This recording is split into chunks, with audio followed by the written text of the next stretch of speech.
Now, the great-nephew of Harry Houdini wants the body of the escape artist to be exhumed. Harry Houdini's death was attributed to a ruptured appendix, but a new book about his life claims that he was murdered. Harry Houdini mesmerised audiences all over the world with his ability to escape from constraints of any kind. He jumped off bridges in manacles and broke free from handcuffs and leg irons in front of live audiences, and the public loved him. Throughout his career, Houdini boasted that he could sustain a punch to the stomach without flinching. Then in 1926, a surprise blow caught him unawares. His appendix burst and he died. But a new book about his life claims that Houdini had received death threats prior to his demise, and that he was in fact poisoned. Houdini's great-nephew has hired lawyers to push his quest for the truth. The suspicious circumstances surrounding his death, the unanswered questions surrounding his death, and the medical impossibilities attributed to his death have caused this family to want answers. Relatives of those who were part of Houdini's inner circle have welcomed the move. I feel that it's more important to know the answer to what happened to Houdini, and if there's anything that I can do now to shed any light on what happened to him then, that's something that I completely welcome. The son of a Hungarian immigrant, Houdini's love of magic and escapology enabled him to escape from a life of abject poverty. But now it seems the biggest secret of all about Houdini's life is about to be revealed. Wendy Urquhart, BBC News. Well, Stuart Harley is a fellow escapologist. He lectures on the life and death of Harry Houdini. He's with me now. What do you make of these revelations?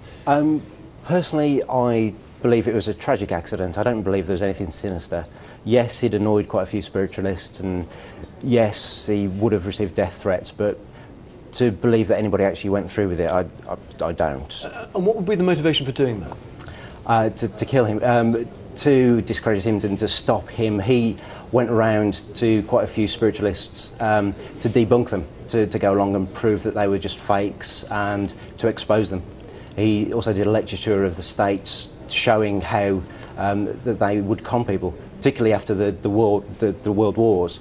A lot of people were, very sorrowful and wanted to reach out to their departed. So a lot of money and a lot of con artists were around there claiming to be spiritualists. There have been many conspiracy theories about what happened to him, as you were saying just before we came on air, but you said that you would be fascinated to actually see if he's buried in the plot where he's meant to be, because There's a lot of uncertainty about that. Absolutely. One of the other conspiracy theories is that he's been already exhumed, or he's never buried there in the first place. The coffin that's there is the coffin that he did an underwater escape from a swimming pool in the last few years of his life, which, if he is in there, it was airtight, so he should be reasonably well preserved. So tests could be carried out. I mean, his death back in the 1920s, I'm just reading here, 1926, and what has happened immediately before his death? I mean, he'd been involved in some stunt which led to him being badly beaten, didn't it? Well, what happened was that after a performance, he wasn't well. After the performance, he went backstage, and a few of the students went backstage. One of them was to draw some pictures to sketch him. One of the other students went behind to discuss him, and he mentioned the fact about Houdini's claim that he could withstand any punch to his abdomen. He wanted to try this out. Houdini said yes. As Houdini went to stand, before he could actually tense any muscles, the student punched him 3 or 4 times before he could stand properly and prepare himself, at which point Houdini fell a little and stopped for a moment.